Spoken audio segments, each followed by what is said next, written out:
حي على الفلاح.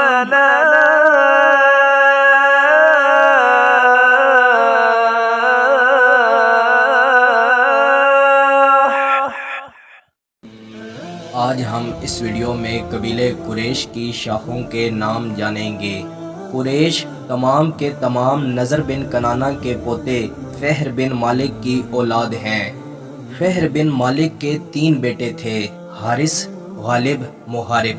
ان میں بنو حارث اور بنو محارب قریش الظواہر میں ہیں۔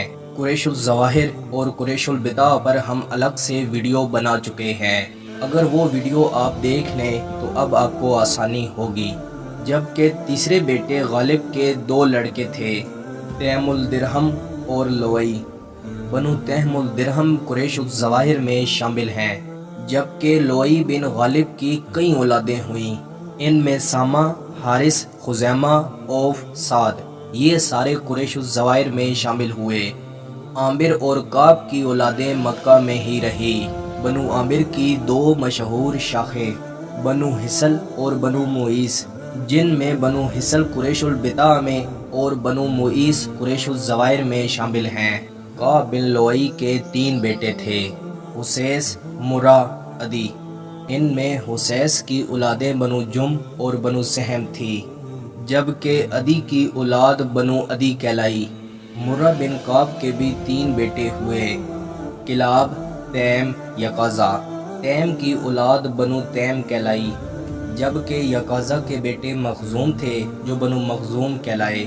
کلاب کے 2 بیٹے ہوئے، قصی اور زورہ۔ ان میں زورہ سے بنو زورہ مشہور ہوئے، جبکہ قصی ابن کلاب اپنے زمانے میں سردار تھا اور اسی نے تمام قریش کو اکٹھا کیا۔ اس کی اولاد میں قریش کی جو مشہور شاخیں تھیں، بنو ہاشم، بنو امیہ، بنو عبدالدار، بنو نوفل۔ ان میں بنو ہاشم میں سے اللہ تعالیٰ نے اپنے آخری پیغمبر محسن انسانیت حضرت محمد صلی اللہ علیہ وسلم کو مبعوث فرمایا۔ صحیح مسلم میں آپ صلی اللہ علیہ وسلم کا فرمان ہے، اللہ تعالیٰ نے نبوت کے لیے بنی اسماعیل میں سے کنانہ کو منتخب کیا، پھر کنانہ میں سے قریش کو منتخب کیا، اور قریش میں سے بنی ہاشم کو منتخب کیا، اور بنی ہاشم میں سے مجھے چنا۔ ہم قریش کی ان سب شاخوں پر الگ الگ ویڈیوز بنائیں گے انشاءاللہ۔ میں امید کرتا ہوں کہ آپ کو یہ ویڈیو پسند آئی ہوگی۔ مزید ایسی ویڈیو دیکھنے کے لیے ہمارے یوٹیوب چینل کا وزٹ کریں، دوستوں کے ساتھ شیئر کریں، کومنٹس میں اپنی رائے کا اظہار ضرور دیں۔ ملتے ہیں انشاءاللہ اگلی ویڈیو میں۔ اللہ حافظ۔